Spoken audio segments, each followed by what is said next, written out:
எல்லோருக்கும் வணக்கம். Krishna Geetha wisdom YouTube சேனலுக்கு உங்க எல்லோரையும் அன்போடு வரவேற்கிறேன். ஒரு கேள்வி கேட்கட்டுமா? உங்க வாழ்க்கையில யாருக்கும் தெரியாம, யாருக்கிட்டையும் சொல்ல முடியாம, இன்னும் மனசுக்குள்ள ரத்தம் வடிச்சுக்கிட்டு இருக்கிற ஒரு காயம் இருக்கா? வெளியில எல்லாரும் பார்க்கும்போது நீங்க நல்லா இருக்கிற மாதிரி தெரியும். சிரிப்பீங்க, பேசுவீங்க, வேலைக்கு போவீங்க, குடும்பத்தோட நேரம் செலவழிப்பீங்க, சமூக வலைத்தளத்துல புகைப்படம் போடுவீங்க, எல்லாமே நார்மலா நடக்கிற மாதிரி இருக்கும்.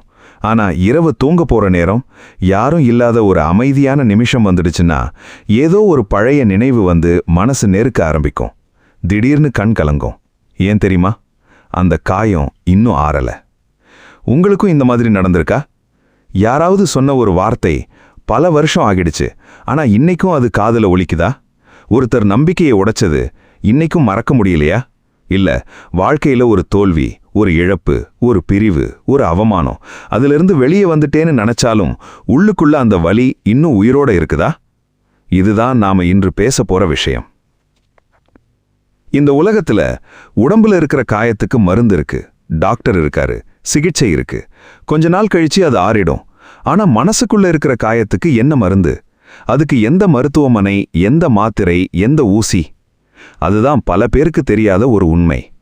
மனசு காயப்படுறது சத்தம் போடாது, ரத்தம் வராது, எக்ஸ்ரே எடுத்தா தெரியாது, ஸ்கேன் எடுத்தா தெரியாது. ஆனா அந்த காயம் ஒரு மனுஷனோட வாழ்க்கையவே முழுசா மாற்றிடும். ஒருத்தர் எப்பவும் கோபப்படுறாரு, எல்லாரையும் சந்தேகப்படுறாரு, யாரையும் நம்ப மாட்டாரு, சின்ன விஷயத்துக்கே அழுதுடுவாரு. இன்னொருத்தர் யார்கிட்டையும் மனசு திறந்து பேச மாட்டாரு, எல்லாத்தையும் உள்ளுக்குள்ள பூட்டி வச்சுக்குவாரு. வெளியில பார்த்தா ரொம்ப ஸ்ட்ராங்கா இருப்பாரு, ஆனா உள்ளுக்குள்ள ஒவ்வொரு நாளும் உடைஞ்சுக்கிட்டே இருப்பாரு. நீங்க கொஞ்சம் யோசிச்சு பாருங்க, நம்ம வாழ்க்கையில எவ்வளவு முடிவுகளை இந்த மறைஞ்சு கிடக்கிற மனக்காயங்கள் தான் எடுக்க வைக்குது தெரியுமா? சில பேர் காதலிக்கவே பயப்படுறாங்க, ஏன்னா ஒருத்தர் ஏமாத்திட்டாரு. சில பேர் கல்யாணத்துக்கே பயப்படுறாங்க, ஏன்னா வீட்ல பார்த்த சண்டைகள் இன்னைக்கும் மனசுல இருக்கு. சில பேர் நண்பர்களையே நம்ப மாட்டாங்க, ஏன்னா ஒரு நாள் நம்பினவன் துரோகம் பண்ணிட்டான். சில பேர் கடவுள்கிட்ட கூட கோபமா இருப்பாங்க, நான் என்ன தப்பு பண்ணேன்னு தினமும் மனசுக்குள்ள கேள்வி கேட்பாங்க. இந்த கேள்விகள் புதுசா இல்ல, ஆயிரக்கணக்கான வருஷத்துக்கு முன்னாடியே இதே கேள்விகள் ஒருத்தரோட மனசுல எழுந்துச்சு. அவர் யாருன்னு தெரியுமா? அர்ஜுனன். நாம எல்லாரும் மகாபாரதத்துல அர்ஜுனனை ஒரு பெரிய வீரனா தான் பார்க்கிறோம். உலகத்துல சிறந்த வில்லாளி, எதையும் ஜெயிக்கக்கூடியவன், யாராலும் தோற்கடிக்க முடியாதவன். ஆனா குருக்ஷேத்திர போர்க்களத்துல என்ன நடந்துச்சு? அதே அர்ஜுனன் தன்னோட கையில இருந்த காந்தீவத்தை கீழே போட்டுட்டான். உடம்பு நடுங்குது, வாய் வறண்டு போகுது, கண்ணு கலங்குது, மனசு குழம்பி போயிடுது. என்னால முடியாது கிருஷ்ணான்னு சொல்லி உட்கார்ந்துட்டான். நீங்க கவனிச்சு பாருங்க, அந்த நேரத்துல அர்ஜுனனுக்கு உடம்புல எந்த காயமும் இல்ல, யாரும் அவனை அடிக்கல, யாரும் அவனை குத்தல. ஆனா அவன் முழுசா உடைஞ்சு போயிட்டான். ஏன்? அது வெளிப்புற போரே இல்ல, அது உள்ளுக்குள்ள நடந்த போர். அந்த போர்ல எதிரி வெளியில இல்ல, எதிரி அவனோட பயம், அவனோட குற்ற உணர்வு, அவனோட குழப்பம், அவனோட பாசம், அவனோட மனவேதனை. இதுதான் பகவத்கீதையின் ஆரம்பம். பல பேர் நினைக்கிற மாதிரி பகவத்கீதை ஒரு மத புத்தகம் மட்டும் இல்ல, அது ஒரு உடைந்து போன மனசுக்கு கொடுக்கப்பட்ட உயிர் காப்பாற்றும் உரையாடல். ஒரு மனுஷன் வாழ்க்கையவே கைவிடணும்னு நினைக்கிற அளவுக்கு உடைஞ்சு போயிருக்கான். அந்த நேரத்துல அவன்கிட்ட கிருஷ்ணர் பேசுற ஒவ்வொரு வார்த்தையும் மனசுக்கான மருந்து. அதனாலதான் இவ்வளவு 1000 வருஷம் கழிச்சும் பகவத்கீதை இன்னைக்கும் உயிரோட இருக்கு. ஏன்னா மனிதனோட தொழில்நுட்பம் மாறி இருக்கு, வாழ்க்கை முறை மாறி இருக்கு, மொபைல் வந்திருக்கு, இணையம் வந்திருக்கு, செயற்கை நுண்ணறிவு வந்திருக்கு. ஆனா மனசு, அது இன்னைக்கும் அதே மாதிரி தான் இருக்கு. இன்னைக்கும் மனிதன் அழுறான், இன்னைக்கும் மனிதன் தனிமையா உணர்றான், இன்னைக்கும் மனிதன் என்னை யாராவது புரிஞ்சுக்கணும்னு ஏங்குறான். அதனாலதான் இன்று பகவத்கீதையை ஒரு மத நூலா பார்க்க போறதில்ல, ஒரு மனநல மருத்துவரை போல, ஒரு ஆன்மீக வழிகாட்டியைப் போல நம்ம மனசுக்குள்ள இருக்கிற மறைந்து கிடக்கிற மனக்காயங்களை எப்படி ஆற்றுறதுன்னு பார்க்க போறோம். ஆனா ஒரு விஷயம், நீங்க இந்த தொடரை கேட்கிறப்போ உங்க வாழ்க்கையில நடந்த சம்பவங்களை நினைச்சு பார்க்க வேண்டி இருக்கும். சில நேரம் கண் கலங்கலாம், சில நேரம் அமைதியா போயிடலாம், சில நேரம் அட என்னோட வாழ்க்கையை தான் பேசுறாரேன்னு தோணலாம்.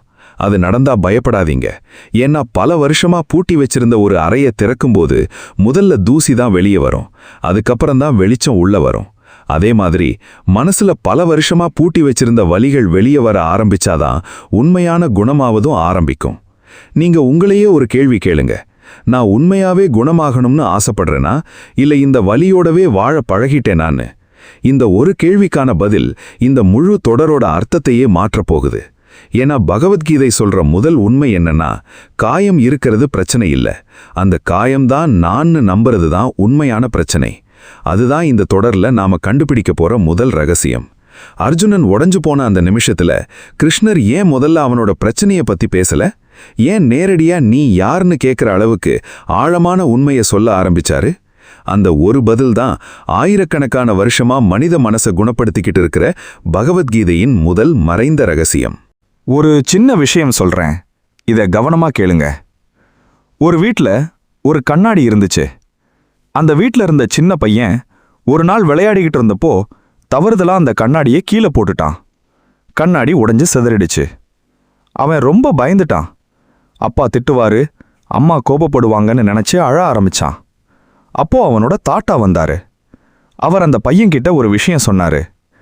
கண்ணாடி தான் உடைஞ்சிருக்கு, நீ உடையல. இந்த ஒரு வாக்கியம் ரொம்ப சாதாரணமா தோணலாம். ஆனா இந்த உலகத்தில் இருக்கிற பெரும்பாலான மனவேதனைக்கு காரணம் என்ன தெரியுமா? நமக்கு நடந்த சம்பவத்தையும் நம்மளையும் ஒன்னா சேர்த்து பார்க்க ஆரம்பிச்சுடுறோம். ஒருத்தர் நம்மளை நிராகரிச்சுட்டாரு. உடனே நாம என்ன நினைக்கிறோம்? நான் மதிப்பில்லாதவன். ஒரு தொழில்ல தோல்வி வந்துச்சு, நான் தோல்வி. ஒரு உறவு உடைஞ்சு போச்சு, நான் காதலிக்க தகுதி இல்லாதவன். யாராவது நம்மளை அவமானப்படுத்திட்டாங்க, நான் எதுக்கும் லாயக்கில்ல. பாருங்க, நடந்த சம்பவம் வேற, அதை பத்தி நாம கட்டிக்கிட்ட கதை வேற. இந்த இரண்டுக்கும் நடுவுல இருக்கிற வித்தியாசம்தான் நம்ம வாழ்க்கைய முடிவு பண்ணுது. உங்களுக்கும் இப்படித்தான் நடந்திருக்குமா? பள்ளிக்கூடத்துல ஒரு ஆசிரியர் உன்னால எதுவும் ஆகாதுன்னு சொல்லியிருப்பாரு. அந்த ஒரு வார்த்தை இன்னைக்கும் உங்க காதுல ஒலிக்குதா? இப்போ நீங்க நல்ல வேலையில இருக்கலாம், குடும்பம் இருக்கலாம், பணம் இருக்கலாம். ஆனா உள்ளுக்குள்ள இன்னைக்கும் ஒரு சின்ன குழந்தை அந்த ஒரு வார்த்தையால அழுதுகிட்டே இருக்கலாம். இதுதான் இமோஷனல் ட்ராமா. அது ஒரு சம்பவம் இல்லை, அந்த சம்பவத்துக்கு அப்புறம் நம்ம மனசு உருவாக்குற புதிய அடையாளம். அதனால தான் 2 பேருக்கு ஒரே மாதிரி சம்பவம் நடந்தாலும் 2 பேரும் ஒரே மாதிரி பாதிக்கப்பட மாட்டாங்க. ஒருத்தர் விழுந்துட்டு எழுந்துருவாரு, இன்னொருத்தர் விழுந்த இடத்தையே வாழ்க்கை முழுக்க பார்த்துக்கிட்டு இருப்பாரு. ஏன்? காரணம் வலி இல்லை, அந்த வலியை பத்தி உருவான நம்பிக்கை. அதனால தான் கிருஷ்ணர் அர்ஜுனன் கிட்ட போரை பத்தி பேசுறதுக்கு முன்னாடி அவனோட அடையாளத்தை பத்தி பேச ஆரம்பிச்சாரு. ஏன்னா அவர் நல்லா தெரியும், ஒரு மனுஷன் தன்னை யாருன்னு மறந்துட்டான்னா உலகத்துல எந்த வெற்றியும் அவனுக்கு அமைதியை தராது. இன்னைக்கு உலகத்துல பல பேர் வெற்றி பெற்றிருக்காங்க. நல்ல சம்பளம், சொந்த வீடு, கார், வெளிநாட்டு பயணம் எல்லாமே இருக்கு. ஆனா ஏன் இரவு தூக்கம் வரல? ஏன் மனசு அமைதியா இல்ல? ஏன் காரணமே இல்லாம ஒரு வெறுமை? இந்த கேள்விக்கு பதில் பணத்துல இல்ல, பதவியில இல்ல, புகழ்ல இல்ல, அது மனசு மறந்துட்ட ஒரு உண்மையில இருக்கு. பகவத்கீதை சொல்றது, நீ இழந்தது எல்லாம் உன்னோட வாழ்க்கையோட ஒரு பகுதி, ஆனா அது நீ இல்ல. இந்த ஒரு உண்மையை புரிஞ்சுகிட்டா நம்மளை காயப்படுத்தின மனிதர்களை மறந்துடுவோம்னு அர்த்தம் இல்ல, நடந்த சம்பவம் அழிஞ்சிடும்னு அர்த்தம் இல்ல. ஆனா அந்த சம்பவம் நம்ம வாழ்க்கையை ஆள்ற அதிகாரத்தை மெதுவா இழக்க ஆரம்பிக்கும். யோசிச்சு பாருங்க, ஒரு காரோட முன் கண்ணாடி சின்னதா இருக்கும், பின்பக்க கண்ணாடி இன்னும் சின்னதா இருக்கும். ஆனா முன்பக்க விண்ட்ஷீல்டு ரொம்ப பெரியதா இருக்கும். ஏன்? ஏன்னா ஓட்டுறப்போ பின்னாடி என்ன நடந்துச்சுன்னு தெரிஞ்சிருக்கணும். ஆனா வாழ்க்கைய முன்னாடி பார்த்து தான் ஓட்டவும். இன்னைக்கு நிறைய பேர் என்ன பண்றாங்கன்னா, பின்னாடி நடந்த விஷயத்தையே பெரியதா பார்த்துக்கிட்டு இருக்காங்க. அதனால முன்னாடி இருக்கிற வாழ்க்கை தெரியவே தெரியல. கடந்த காலம் ஒரு ஆசிரியனா இருக்கணும், சிறைச்சாலையா இருக்கக்கூடாது. இந்த வித்தியாசத்தை புரிய வைக்கத்தான் கிருஷ்ணர் முதல் ரகசியத்தை அர்ஜுனனுக்கு சொல்ல ஆரம்பிக்கிறார். ஆனா இங்கே இன்னொரு பெரிய கேள்வி இருக்கு. சரி, நான் இதையெல்லாம் புரிஞ்சுக்கிட்டேன், நான் என் வலி இல்லைன்னு புரியுது. ஆனா ஏன் அந்த பழைய நினைவுகள் திடீர்னு திரும்பி வருது?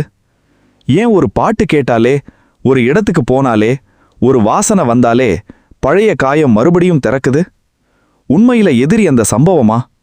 இல்ல, அதை விட சக்தி வாய்ந்த இன்னொரு விஷயம் இருக்கா? அதுக்கு தான் பகவத்கீதையின் 2வது மறைந்த ரகசியம் பதில் சொல்லுது.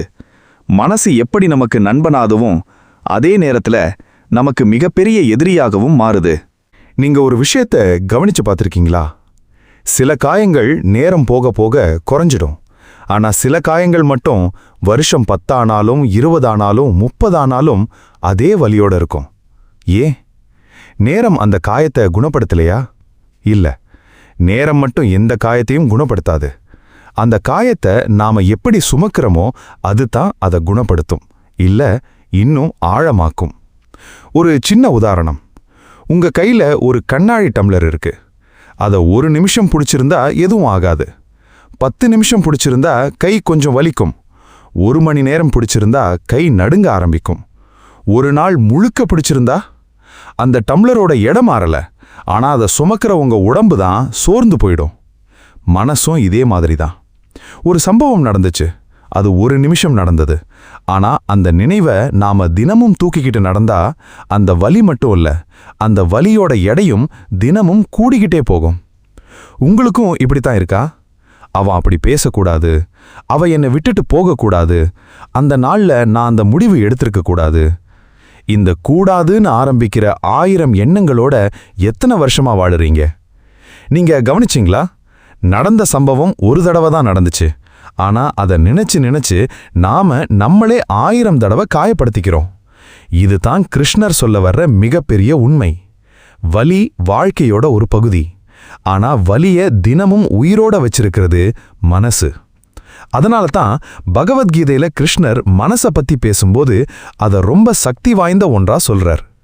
அதே மனசு உங்களை கடவுள்கிட்ட கொண்டு போகும். அதே மனசு உங்களை இருட்டுக்குள்ள தள்ளிடும். அதே மனசு நம்பிக்கையை உருவாக்கும். அதே மனசு நம்பிக்கையை உடைக்கும். அதனால மனசை வெறுக்க வேண்டிய அவசியம் இல்லை, அதை புரிஞ்சுக்கணும். நாம ரொம்ப தடவை மனசுகிட்ட சண்டை போடுறோம்.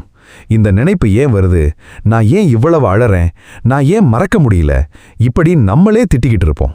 ஆனா ஒரு சின்ன குழந்தை அழுதா அதை திட்டுதீங்களா? இல்ல, அதுக்கு என்ன ஆச்சுன்னு கேட்பீங்க, அப்படித்தானே?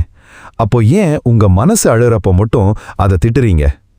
இதுதான் பல பேர் செய்யற மிகப்பெரிய தவறு. மனசு காயப்பட்டிருக்கு, அதுக்கு ஆறுதல் தேவை. ஆனா நாம என்ன கொடுக்கிறோம்? அவசரம், ஒப்பீடு, குற்ற உணர்வு. மற்றவங்களெல்லாம் நார்மலா இருக்காங்க, நான் மட்டும் ஏன் இப்படி? இந்த ஒரு கேள்வியே பல பேரோட வாழ்க்கையை இன்னும் இருட்டாக்குது. நான் உங்ககிட்ட ஒரு விஷயம் சொல்லட்டுமா?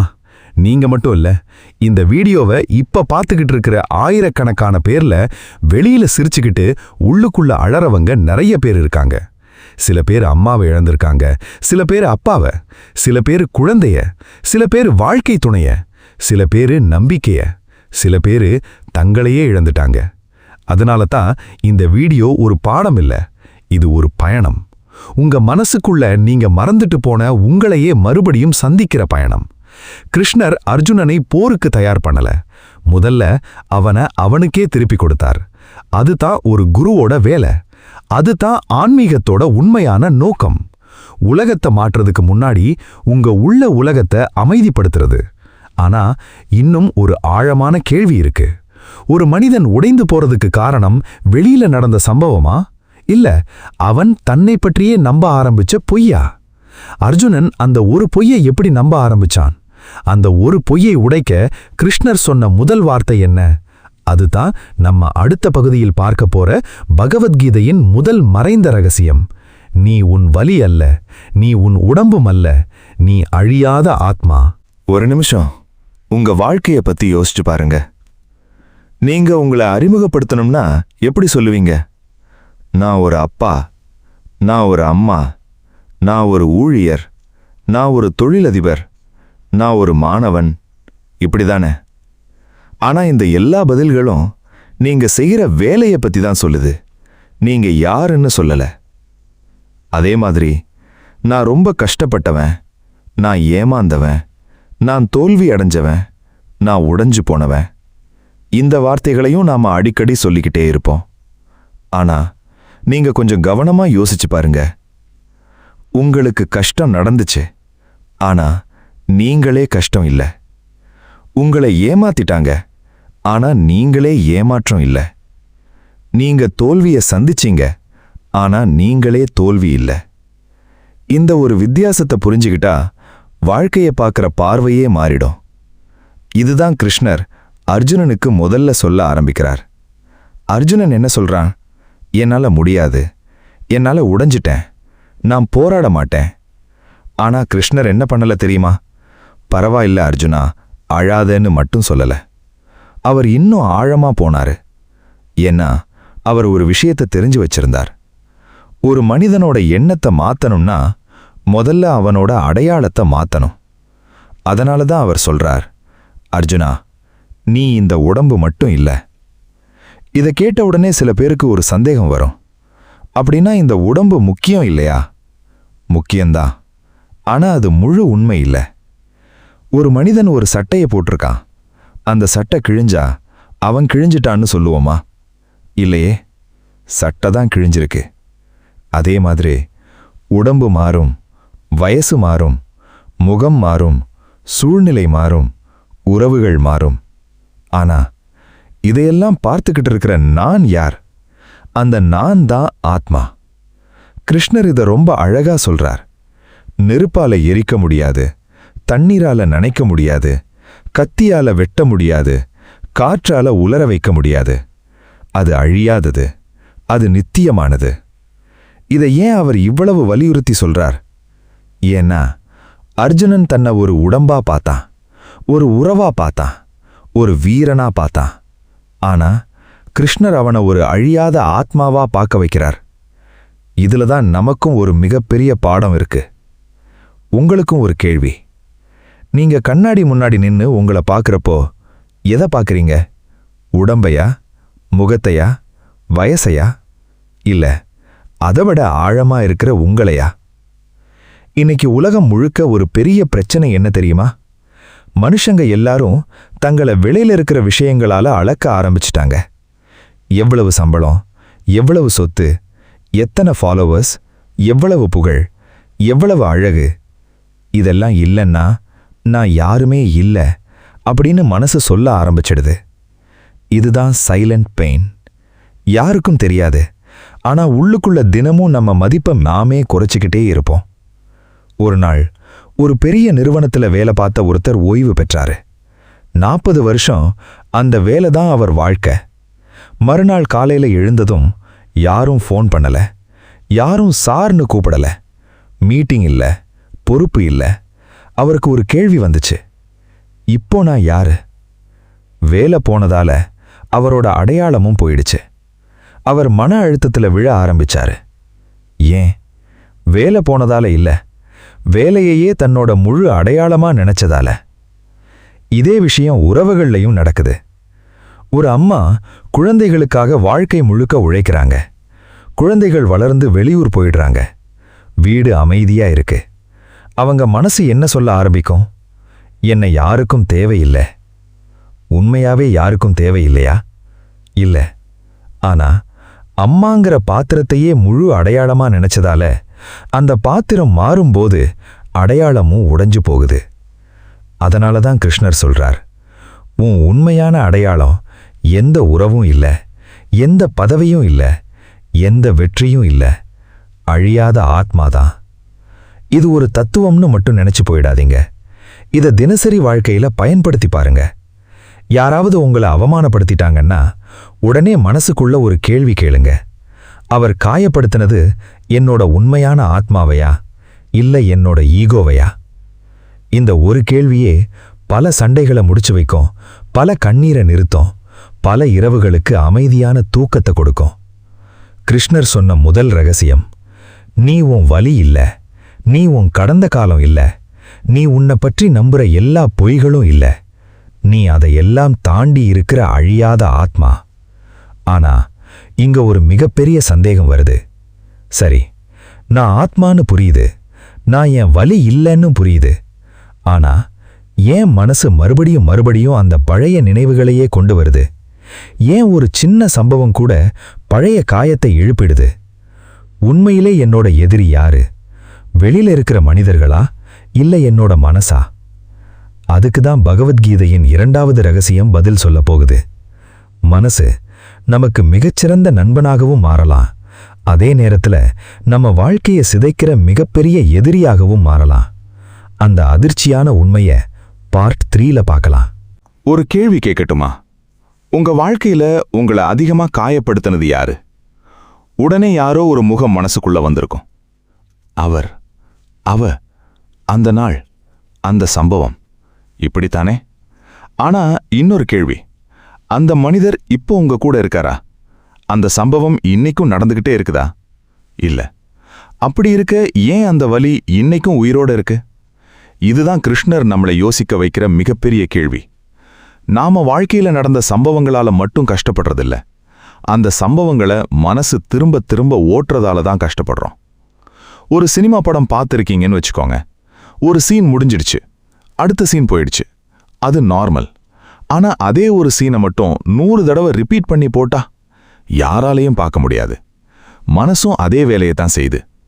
ஒரு சம்பவம் முடிஞ்சு போயிருக்கும், ஆனா அதே நினைவை, அதே குரலை, அதே முகத்தை, அதே அவமானத்தை மீண்டும் மீண்டும் மீண்டும் உள்ளுக்குள்ள ஓட்டிக்கிட்டே இருக்கும்.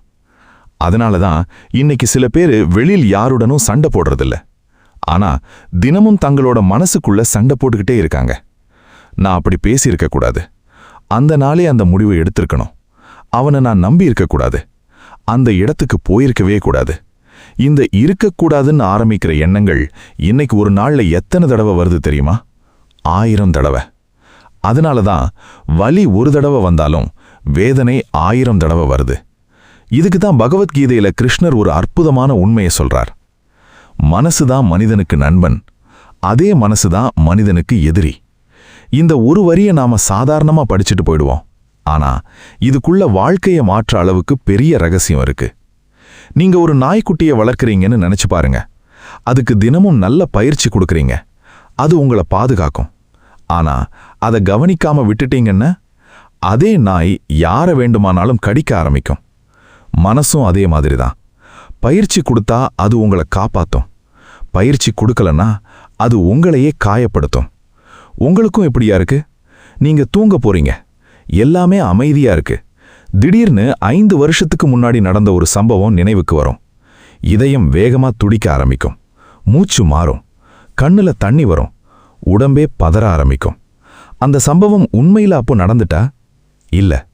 ஆனா மனசு அதை இப்போ நடத்துற மாதிரி உங்களுக்கு உணர வைக்குது. அதுதான் மனசோட சக்தி.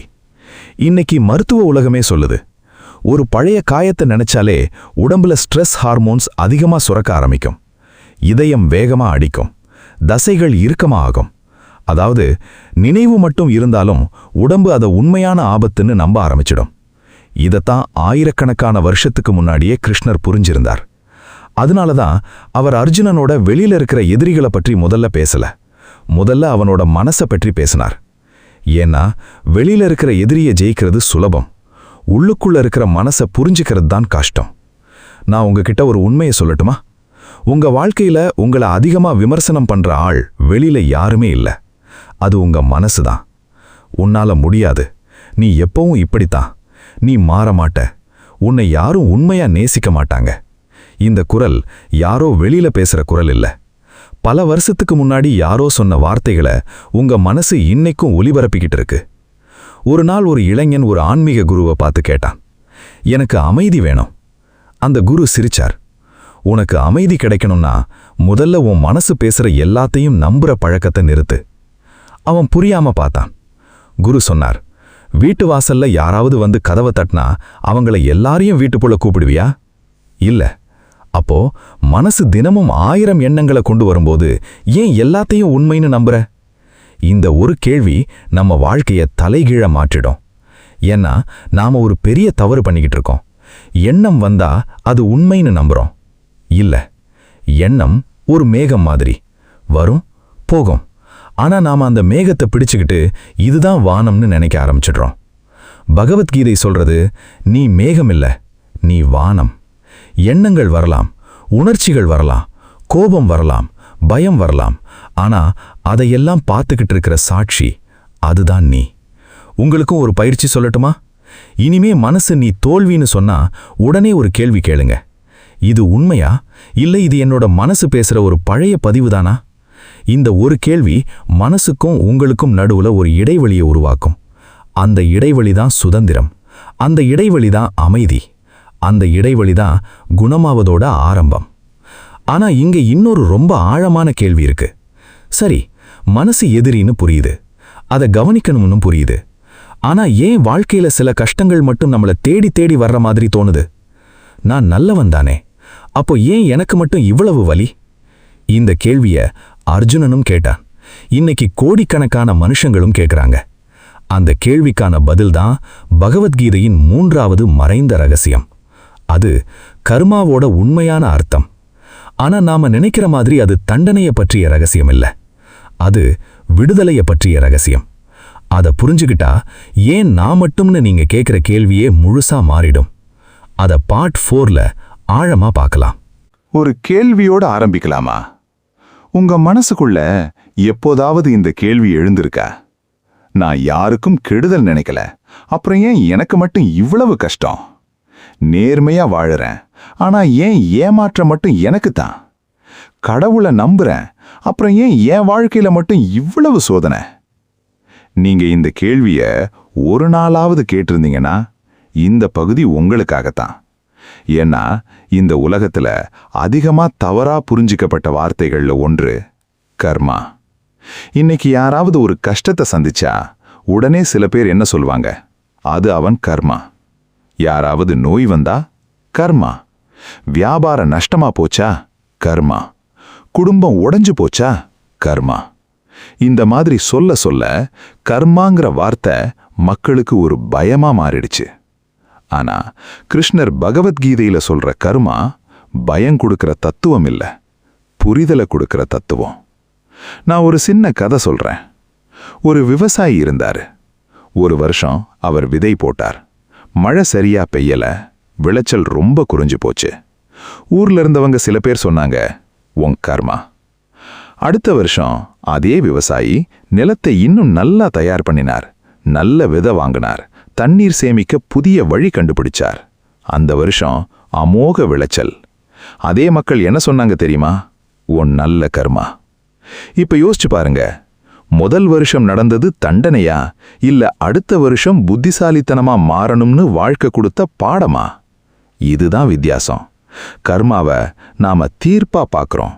கிருஷ்ணர் அதை கற்றுக் கொடுக்கிற ஆசிரியரா பார்க்க சொல்றார். உங்களுக்கும் வாழ்க்கையில ஒரே மாதிரி பிரச்சனை திரும்ப திரும்ப வந்திருக்கா? ஒரே மாதிரி மனிதர்கள் வேற வேற முகத்துல வந்திருக்காங்களா? முதல் தடவை ஒரு நண்பன் ஏமாத்தினான், அடுத்த தடவை இன்னொரு நண்பன், அதுக்கப்புறம் வேலை இடத்துல இன்னொருத்தர். நீங்க உடனே என்ன சொல்வீங்க? என் விதியே சரியில்லை. ஆனா வாழ்க்கை அமைதியா ஒரு கேள்வி கேக்குது. இந்த அனுபவத்துல நீ இன்னும் என்ன கத்துக்கல? பாருங்க, ஒரு மாணவன் தேர்வுல ஃபெயில் ஆயிட்டான். அதே வகுப்புல மறுபடியும் படிக்கணும். ஏன்? ஆசிரியருக்கு அவன் மேல கோபமா? இல்ல, அவன் இன்னும் அந்த பாடத்தை புரிஞ்சுக்கல. அதனால மறுபடியும் வாய்ப்பு. வாழ்க்கையும் இதே மாதிரிதான். சில அனுபவங்கள் நம்மள தண்டிக்க வரல, நம்மள வளர்க்க வருது. ஆனா நாம என்ன பண்றோம்? வலிய மட்டும் பார்க்கறோம். அதுக்குள்ள மறைஞ்சிருக்கிற பாடத்தை பார்க்க மறந்துடுறோம். அர்ஜுனனும் இதே தவறத்தான் பண்ணான். அவன் என்ன பார்த்தான்? என் சொந்தக்காரங்க, என் குடும்பம், என் உறவுகள். அதுக்கப்புறம் அவனால எதையும் பார்க்க முடியல. ஆனா கிருஷ்ணர் அதே காட்சியை வேற ஒரு கோணத்துல பார்க்க வைத்தார். அதுதான் ஆன்மீகம். சம்பவத்தை மாத்துறதில்ல, அதை பார்க்கிற பார்வையை மாத்துறது. ஒரு சம்பவம், 2 மனுஷங்க. ஒருத்தர் சொல்றார், என் வாழ்க்கை முடிஞ்சு போச்சு. இன்னொருத்தர் சொல்றார், இதிலிருந்து நான் நிறைய கத்துக்கிட்டேன். சம்பவம் ஒண்ணுதான், வாழ்க்கை ஒண்ணுதான். ஆனா பார்வை வேற, அதனால முடிவும் வேற. நீங்க கொஞ்சம் யோசிச்சு பாருங்க. இன்னைக்கு உங்க வாழ்க்கையில உங்களுக்கு ரொம்ப வலி கொடுத்த மனிதர், அவரை சந்திக்காம இருந்திருந்தா நீங்க இன்னைக்கு இவ்வளவு முதிர்ச்சியா இருந்திருப்பீங்களா? உங்களை நிராகரிச்ச அந்த வேலை கிடைச்சிருந்தா இன்னைக்கு நீங்க இருக்கிற நல்ல இடத்துக்கு வந்திருப்பீங்களா? உங்களை விட்டு போன அந்த மனிதர் போகாம இருந்திருந்தா உங்களோட உண்மையான பலத்தை கண்டுபிடிச்சிருப்பீங்களா? இந்த கேள்விகளுக்கு பதில் சொல்ல அவசரப்படாதீங்க. அமைதியா யோசிங்க. ஏன்னா சில பதில்கள் கண்ணீருக்கு அப்புறம்தான் கிடைக்கும். கிருஷ்ணர் ஒரு விஷயத்தை ரொம்ப தெளிவா புரிய வைக்கிறார். கடந்த காலத்தை மாற்ற முடியாது, ஆனா அதுக்கு நீ கொடுக்கிற அர்த்தத்தை மாற்ற முடியும். இதுதான் ஹீலிங்கோட ஆரம்பம். ஒரு சம்பவம் உங்க வாழ்க்கையோட முடிவில்ல, அது ஒரு புதிய அத்தியாயத்தோட ஆரம்பமா கூட இருக்கலாம். ஆனா இங்க இன்னொரு ரொம்ப ஆழமான முடிச்சிருக்கு. சில நினைவுகள் நாம எல்லாத்தையும் புரிஞ்சுகிட்ட பிறகும் ஏன் விடவே மாட்டேங்குது? ஏன் சில முகங்கள், சில குரல்கள், சில உறவுகள் மனசை இன்னும் கட்டி போட்டு வச்சிருக்கு? அதுக்கு காரணம் கர்மா மட்டும் இல்ல, அதைவிட சக்தி வாய்ந்த ஒரு விஷயம் பற்று. நம்மள அதிகமா காயப்படுத்துறது மனுஷங்க இல்ல, அவங்க மேல நாம கட்டின எதிர்பார்ப்புகள். அந்த மறைந்த உண்மைய பகவத்கீதையோட 4வது ரகசியத்துல பார்ட் 5ல ஆழமா பார்க்கலாம். ஒரு கேள்வி கேட்கட்டுமா? உங்க வாழ்க்கையில உங்களை அதிகமா அழ வச்சது உண்மையில அந்த மனிதரா இல்ல அவரை பற்றி நீங்க வைத்திருந்த எதிர்பார்ப்பா? கொஞ்சம் அமைதியா யோசிச்சு பாருங்க. ஒரு நண்பன் உங்களை ஏமாத்திட்டான். உங்களுக்கு வந்த வலி அவன் சொன்ன பொய்யால மட்டும் வந்ததா, இல்ல இவன் என்ன ஒருபோதும் ஏமாத்த மாட்டான்னு நீங்க நம்பின நம்பிக்கை உடைஞ்சதால வந்த வலியா? ஒரு காதல் உடைஞ்சு போச்சு. உங்களுக்கு வந்த கண்ணீர் பிரிவுக்காக மட்டுமா, இல்ல இவங்க தான் என் வாழ்க்கை முழுக்க இருப்பாங்கன்னு நீங்க கட்டிய கனவு உடைஞ்சதால வந்த கண்ணீரா? ஒரு மகன் ஒரு மகள் அப்பா அம்மாவை கவனிக்கல, வலி அவங்க நடத்தையால மட்டும் வந்ததா, இல்ல நான் இவ்வளவு செய்தேன் அதுக்கு பதிலா அவங்க இப்படித்தான் இருப்பாங்கன்னு மனசு உருவாக்கிய எதிர்பார்ப்பு உடைஞ்சதால வந்த வேதனையா? இதுதான் கிருஷ்ணர் நம்மள ஆழமா யோசிக்க வைக்கிற இடம். நாம ரொம்ப தடவை ஒரு வார்த்தையை தவறா புரிஞ்சுக்கிறோம். அது பற்று. சில பேர் நினைக்கிறாங்க, பற்று இல்லாம இருக்கணும்னா யாரையும் நேசிக்க கூடாது, குடும்பம் வேண்டாம், உறவு வேண்டாம், அன்பு வேண்டாம். இல்ல, அது பகவத்கீதை சொல்ற கருத்தே இல்ல. கிருஷ்ணர் அன்பை மறுக்கல, அன்புக்குள்ள மறைஞ்சு கிடக்கிற சொந்தக்காரத்தனத்தை தான் விட சொல்றார். இந்த வித்தியாசம் ரொம்ப முக்கியம். அன்பு சுதந்திரம் கொடுக்கும், பற்று பயம் கொடுக்கும். அன்பு சொல்லும் நீ சந்தோஷமா இரு, பற்று சொல்லும் நீ என்னோட விருப்பப்படி வாழணும். அன்பு நம்பிக்கை கொடுக்கும், பற்று கட்டுப்படுத்தும். அன்பு வளர்க்கும், பற்று மூச்சு திணற வைக்கும். நான் ஒரு சின்ன சம்பவம் சொல்றேன். ஒரு வயதான அப்பா, அவருக்கு ஒரே ஒரு மகன். அந்த மகன் நல்ல வேலைக்காக வெளிநாடு போனான். மகன் சந்தோஷமா இருந்தான். அப்பா மட்டும் தினமும் அழுதுகிட்டே இருந்தாரு. ஒரு நாள் யாரோ கேட்டாங்க, உங்க மகன் நல்லா தானே இருக்கான், அப்புறம் ஏன் இவ்வளோ வருத்தப்படுறீங்க? அவர் சொன்ன பதில், அவன் சந்தோஷமா இருக்கான், ஆனா அவன் என் பக்கத்துல இல்ல. பாருங்க, இங்க அன்பு பிரச்சனை இல்ல, அவன் எப்பவும் என் கூடவே இருக்கணும்னு மனசு பிடிச்சுக்கிட்ட பற்று தான் வேதனையை உருவாக்குது. இதே விஷயம் எல்லா உறவுகள்லையும் நடக்குது. ஒரு அம்மா குழந்தைய ரொம்ப நேசிக்கிறாங்க, அது தவறா? இல்ல. ஆனா அந்த குழந்தை பெரியவனாகி தனக்கான முடிவுகளை எடுக்க ஆரம்பிச்சதும் அம்மாவுக்கு கோபம். ஏன்? ஏன்னா அன்பு இருந்தது, அதுக்குள்ள என் கட்டுப்பாட்டுல இருக்கணும்னு ஒரு மறைஞ்சு கிடக்கிற பற்று இருந்தது. அந்த பற்று உடைஞ்சதும் வலி ஆரம்பிச்சிடுச்சு. கிருஷ்ணர் இதுதான் சொல்றார். பிரச்சனை உறவுல இல்ல, உறவை பிடிச்சு தொங்குற மனநிலையில இருக்கு. உங்களுக்கும் இப்படியா? யாராவது ஃபோன் எடுக்கலன்னா உடனே மனசு கதைய ஆரம்பிச்சிடும். என்ன மதிக்கல, என்ன வெறுக்க ஆரம்பிச்சிட்டாங்க, என்ன வேண்டான்னு நினைக்கிறாங்க. அந்த மனிதர் மீட்டிங்ல இருக்கலாம், வண்டி ஓட்டிக்கிட்டு இருக்கலாம், உடம்பு சரியில்லாம இருக்கலாம். ஆனா மனசு ஒரு நிமிஷத்துல 100 கதையை எழுதிடும். ஏன்? ஏன்னா அந்த உறவுமே நம்ம சந்தோஷத்துக்கு காரணம்னு நம்ம நம்ப ஆரம்பிச்சிட்டோம். பகவத்கீதை ஒரு அற்புதமான உண்மையை சொல்லுது. உங்க சந்தோஷத்தை யாராவது ஒருத்தர்கிட்ட ஒப்படைச்சிட்டீங்கன்னா உங்க அமைதியையும் அவர்கிட்ட ஒப்படைச்சிட்டீங்கன்னு அர்த்தம். இது கொஞ்சம் கஷ்டமான உண்மை, ஆனா உண்மை. ஒரு நாள் ஒருத்தர் ஒரு ஞானியிடம் கேட்டார், என்னை யாரும் காயப்படுத்த முடியாத மாதிரி நான் எப்படி வாழறது? அந்த ஞானி சிரிச்சார். அவர் ஒரு பூவை காட்டினார். இந்த பூவை பாரு, இது மனம் கொடுக்குது. யாராவது வந்து அதை ரசிச்சாலும் ரசிக்கலன்னாலும் இது தன்னோட மனத்தை நிறுத்திடுமா? இல்ல. ஏன்? ஏன்னா அது தன்னோட இயல்பை மறக்கல. அந்த ஞானி சொன்னார், நீயும் அப்படித்தான் இரு, அன்பு கொடு, ஆனா அதுக்கு பதிலா என்ன கிடைக்கும்னு எதிர்பார்த்து உன் அமைதியை விக்காத. இந்த ஒரு வாக்கியம் வாழ்க்கையை மாற்றிடும். உங்களுக்கும் ஒரு கேள்வி. நீங்க யாரையாவது மன்னிக்க முடியாம கஷ்டப்படுறீங்களா? அவரை நினைச்சாலே கோபம் வருதா? அவரோட பெயர் கேட்டாலே இதயம் கனக்குதா? அப்படின்னா உண்மையில அந்த மனிதர் உங்களை பிடிச்சு வச்சிருக்காரா? இல்ல, நீங்க தான் இன்னும் அந்த நினைவை பிடிச்சு வச்சிருக்கீங்க. இதை கேட்கும்போது சில பேருக்கு கோபம் வரலாம். அவங்க தப்பு இல்லையா? இல்ல, தப்பு இருந்திருக்கும், நிறைய தப்பு இருந்திருக்கும். ஆனா இப்போ ஒரு கேள்வி, அவங்க செய்த தப்புக்கான தண்டனைய இன்னைக்கும் யார் அனுபவிக்கிறாங்க? அவங்களா இல்ல நீங்களா? பல நேரம் அவங்க நிம்மதியா வாழ்க்கைய வாழ்ந்துட்டு இருப்பாங்க. ஆனா நாம மட்டும் அதே காயத்தை தினமும் திறந்து பார்த்துக்கிட்டு இருப்போம். அதனாலதான் கிருஷ்ணர் பற்ற விட சொல்றார். ஏன்னா பற்று சங்கிலி, அன்பு சிறகு. சங்கிலியோட பறக்க முடியாது, சிறகோட மட்டும்தான் பறக்க முடியும். ஆனா இங்க ஒரு பெரிய கேள்வி. சரி, பற்றுதான் பிரச்சனைன்னு புரியுது. ஆனா என்னை இவ்வளவு காயப்படுத்தினவங்கள நான் எப்படி மன்னிக்க முடியும்? இதுதான் அடுத்த ரகசியம். மன்னிப்பு அவங்களுக்காக இல்ல, உங்களுக்காக.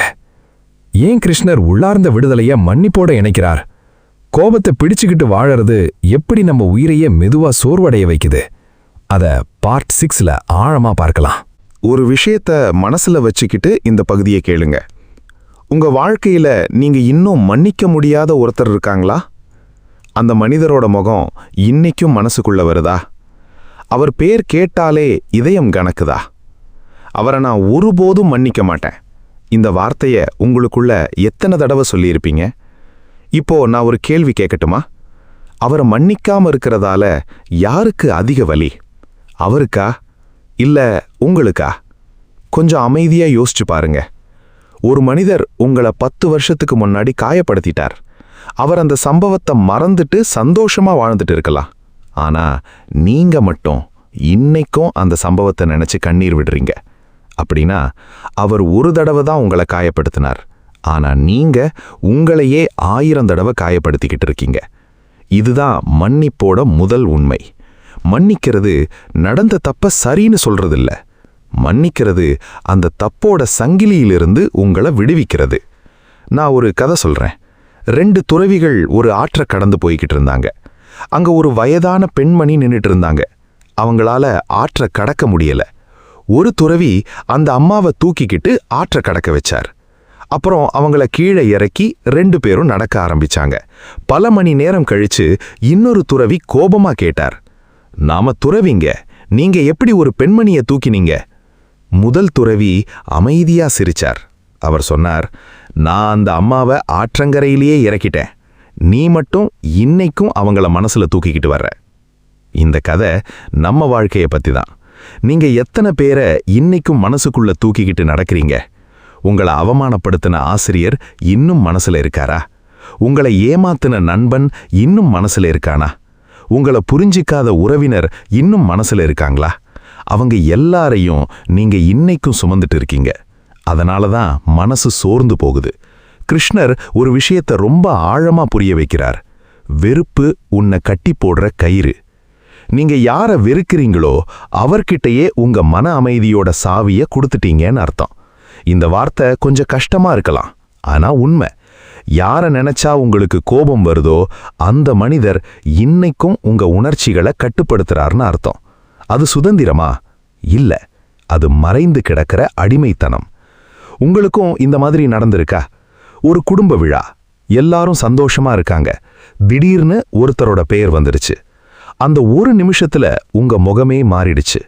பழைய நினைவுகள், பழைய கண்ணீர், பழைய கோபம் எல்லாமே திரும்பி வந்துருச்சு. அப்படின்னா அந்த மனிதர் அங்க இல்ல, ஆனா அவர் உங்க மனசுக்குள்ள இன்னைக்குள் வாழ்ந்துட்டு இருக்காரு. மன்னிப்பு இந்த சிறையை திறக்கிற சாவி. ஆனா இங்க ஒரு முக்கியமான விஷயம். மன்னிக்கிறதுன்னா மறுபடியும் போய் அதே காயத்தை வாங்கிக்கோங்கன்னு அர்த்தம் இல்ல. பகவத்கீதை அறிவில்லாத இரக்கத்தை கற்றுக் கொடுக்கல, அன்போட சேர்ந்து விவேகத்தையும் கற்றுக் கொடுக்குது. ஒருத்தர் உங்களை ஏமாத்திட்டார்னா அவரை வெறுக்க வேண்டிய அவசியம் இல்லை, ஆனா அதே தவிர மறுபடியும் செய்ய விட வேண்டிய அவசியமும் இல்லை. மன்னிப்பு முட்டாள்தனம் இல்லை, முதிர்ச்சி. நான் ஒரு சின்ன உதாரணம் சொல்றேன். நீங்க ஒரு பாம்பை பார்த்தீங்கன்னு வச்சுக்கோங்க. அதை வெறுக்க வேண்டிய அவசியம் இல்லை, ஆனா அதை கட்டிப்பிடிக்கவும் கூடாது. அதுக்கு தூரம் தேவை, மரியாதை தேவை, விழிப்புணர்வு தேவை. சில உறவுகளும் அப்படித்தான். மன்னிச்சிருங்க, ஆனா உங்க மன அமைதியை மறுபடியும் ஆபத்துல போடாதீங்க. இதுதான் ஆன்மீக முதிர்ச்சி. கிருஷ்ணர் அர்ஜுனன் கிட்ட கௌரவர்களை வெறுக்க சொன்னாரா? இல்ல. அவர் என்ன சொன்னார்? உன் தர்மத்தை செய், ஆனா உன் மனசுல வெறுப்பை வளர்க்காதே. இந்த ஒரு வித்தியாசம் பகவத்கீதையோட உயிர். வெறுப்போட செய்யற செயல் மறுபடியும் புதிய காயத்தை உருவாக்கும். அமைதியோட செய்யற செயல் விடுதலையை உருவாக்கும். உங்களுக்கும் ஒரு பயிற்சி சொல்லட்டுமா? இன்னைக்கு ராத்திரி தூங்குறதுக்கு முன்னாடி உங்களை அதிகமா காயப்படுத்தின ஒருத்தரை நினைச்சுக்கோங்க. அப்புறம் மனசுக்குள்ள அமைதியா சொல்லுங்க, நீ செய்தது சரின்னு நான் சொல்லல, ஆனா நீ செய்ததால என் வாழ்க்கை முழுக்க இருட்டா இருக்க நான் இனிமே அனுமதிக்க மாட்டேன். நான் என்னோட அமைதியை திரும்ப எடுத்துக்கிறேன். முதல்ல இதை சொல்லும்போது கஷ்டமா இருக்கும். கண்ணீர் வரலாம், கோபம் வரலாம். அது பரவாயில்ல. ஏன்னா பல வருஷமா பூட்டி வச்சிருந்த கதவு இப்பதான் திறக்க ஆரம்பிக்குது. ஆனா இன்னும் ஒரு ஆச்சரியமான உண்மை இருக்கு. பல பேரு மன்னிச்ச பிறகும் உள்ளுக்குள்ள ஒரு வெறுமை இருக்கும். நான் கோபத்தை விட்டுட்டேன், ஆனா அமைதி இன்னும் முழுசா வரலையே. ஏன் தெரியுமா? ஏன்னா கோபத்தை விட்டது மட்டும் போதாது, மனச அமைதியால நிரப்பணும். ஒரு அறையில இருந்த இருட்டை வெளியே அனுப்ப முடியாது. வெளிச்சத்தை கொண்டு வந்தா இருட்டு தானா போயிடும். அதே மாதிரி வெறுப்பை துரத்த வேண்டிய அவசியம் இல்ல. அமைதியை வளர்த்தா வெறுப்பு தானா கரைய ஆரம்பிக்கும். அந்த அமைதியை எப்படி வளர்க்கிறது? கிருஷ்ணர் ஏன் தியானத்தை வெறும் கண்மூடி உட்கார்ற பயிற்சியா சொல்லல? அது எப்படி மனசுக்குள்ள பல வருஷமா இருந்த வலிய மெதுவா கரைக்குது? அந்த ஆழமான ரகசியத்தை பார்ட் 7ல பார்க்கலாம். ஒரு கேள்வி கேட்கட்டுமா? கடைசியா எப்போ நீங்க அமைதியா உங்களோட மனசை மட்டும் கவனிச்சு உட்கார்ந்தீங்க? மொபைல் இல்லாம, டிவி இல்லாம, யார்கிட்டையும் பேசாம, எந்த வேலையும் செய்யாம, வெறும் உங்களோட மனசை மட்டும் கவனிச்சு 10 நிமிஷமாவது இருந்திருக்கீங்களா? நேர்மையா பதில் சொல்லுங்க. பெரும்பாலானவங்க பதில் இல்ல. ஏன்னா நம்மளோட வாழ்க்கை இப்போ ஒரு வித்தியாசமான ஓட்டத்துல போய்கிட்டு இருக்கு. கண் முழிச்ச உடனே mobile, WhatsApp, news, YouTube, Instagram, Facebook, வேலை, மீட்டிங், ஃபோன் கால்ஸ், டிராஃபிக், வீட்டு பொறுப்பு, இப்படி நாள் முழுக்க ஓடிக்கிட்டே இருக்கிறோம். இரவு தூங்குற நேரம் வந்ததும் உடம்பு படுக்கையில் இருக்கும், ஆனா மனசு மட்டும் இன்னும் ஓடிக்கிட்டே இருக்கும். அதனால தான் உடம்பு சோர்ந்திருந்தாலும் தூக்கம் வராது. கண் மூடின உடனே பழைய நினைவுகள், நாளைய கவலை, நடக்காத விஷயங்களோட கற்பனை இதெல்லாம் ஆரம்பிச்சிடும். உங்களுக்கும் இப்படித்தான் நடக்குதா? நீங்க கொஞ்சம் யோசிச்சு பாருங்க. உடம்புக்கு ஓய்வு கொடுக்கறோம், ஆனா மனசுக்கு எப்போ ஓய்வு கொடுத்தோம்? ஒரு காரை தினமும் ஓட்டுறோம், அதுக்கு சர்வீஸ் பண்ணுவோம். ஒரு மிஷினை தினமும் பயன்படுத்துறோம், அதை சுத்தம் பண்ணுவோம். ஆனா 24 மணி நேரமும் வேலை செய்யற மனசுக்கு ஒரு நாள்ல 10 நிமிஷமாவது ஓய்வு கொடுக்கறோமா? இதுதான் இன்றைய மனிதனோட மிகப்பெரிய பிரச்சனை. அதனாலதான் கிருஷ்ணர் பகவத்கீதையில தியானத்தை பற்றி பேசும்போது அதை வெறும் மத சடங்கா சொல்லல. அது மனசை மீண்டும் வீட்டுக்கு கூட்டிட்டு வர்ற ஒரு பயிற்சி. நான் ஒரு சின்ன உதாரணம் சொல்றேன். ஒரு குளத்துல தண்ணீர் இருக்கு. அதுல ஒரு கல்லை தூக்கி போட்டீங்க, என்ன ஆகும்? அலை வரும், தண்ணீர் கலங்கிடும். அந்த நேரத்துல அதுக்குள்ள இருக்கிற உங்க முகம் தெரியுமா? தெரியாது. ஆனா கொஞ்ச நேரம் யாரும் கல்ல போடாம அமைதியா விட்டுட்டீங்கன்னா அந்த தண்ணீர் மெதுவா அமைதியாகிடும். அப்புறம் அதுல உங்க முகம் தெளிவா தெரியும். மனசும் இதே மாதிரிதான். தினமும் பயம், கோபம், ஒப்பீடு, பொறாமை, கவலை, இப்படி 1000 கற்களை நாம மனசுக்குள்ள போடுறோம். அப்புறம் எனக்கு ஏன் அமைதி இல்லைன்னு கேட்கிறோம். அமைதி போகல, அதை நாம தான் தினமும் கலக்கிறோம். ஒரு நாள் ஒரு இளைஞன் ஒரு ஞானியிடம் போய் கேட்டான், சாமி, என் மனசு ரொம்ப அலைப்பாயுது, என்ன பண்றது? அந்த ஞானி ஒரு டம்ளர்ல தண்ணீர் எடுத்தார். அதை வேகமா குலுக்கினார். இப்போ இதுல உன் முகம் தெரியுதா? இல்ல. அவர் டம்ளரை மேஜை மேல வச்சார். சில நிமிஷம் கழிச்சு கேட்டார், இப்போ தெளிவா தெரியுது. அவர் சிரிச்சார். நான் தண்ணீரை சரி பண்ணல, அதை அமைதியா இருக்க விட்டேன். இந்த ஒரு வாக்கியம் தியானத்தோட முழு அர்த்தம். தியானம் மனசை வலுக்கட்டாயமா நிறுத்துறதில்ல, அதை அமைதியா இருக்க விடுறது. நிறைய பேர் என்ன நினைக்கிறாங்க, நான் தியானம் பண்ணும்போது நிறைய எண்ணங்கள் வருது, அதனால எனக்கு தியானமே வரல. இல்ல, அதுதான் தியானத்தோட ஆரம்பம். ஏன்னா முன்னாடி இருந்த எண்ணங்களை இப்போதான் நீங்க கவனிக்க ஆரம்பிச்சிருக்கீங்க. வானத்துல மேகம் வர்றதால வானம் கெட்டு போயிடுமா? இல்ல, மேகம் வந்துட்டு போயிடும். மனசுல எண்ணங்களும் அப்படித்தான், வரும் போகும். ஆனா நாம ஒவ்வொரு மேகத்தையும் பிடிச்சுக்கிட்டு அதுக்குள்ள வீடு கட்ட ஆரம்பிச்சிடுறோம். கிருஷ்ணர் சொல்றது, எண்ணங்களை நிறுத்தாதே, அதோட சேர்ந்து ஓடாதே. இந்த ஒரு வாக்கியத்தை புரிஞ்சுக்கிட்டா வாழ்க்கை மாற ஆரம்பிக்கும். நான் உங்களுக்கு ஒரு சின்ன பயிற்சி சொல்லட்டுமா? நாளைக்கு காலையில எழுந்த உடனே மொபைலை எடுக்காதீங்க. முதல்ல அமைதியா உட்காருங்க, கண் மூடுங்க, மூச்சை மட்டும் கவனிங்க. உள்ள போகும் மூச்சு, வெளியே வர்ற மூச்சு, அவ்வளவுதான். முதல்ல 1 நிமிஷம், அப்புறம் 3 நிமிஷம், அப்புறம் 5 நிமிஷம். 1 வாரம் கழிச்சு நீங்களே ஒரு வித்தியாசத்தை உணர்வீங்க. பிரச்சனைகள் குறையாது, ஆனா பிரச்சனைகளை பார்க்கிற உங்க மனசு மாற ஆரம்பிக்கும். இதுதான் ஆன்மீகத்தோட உண்மையான அற்புதம்.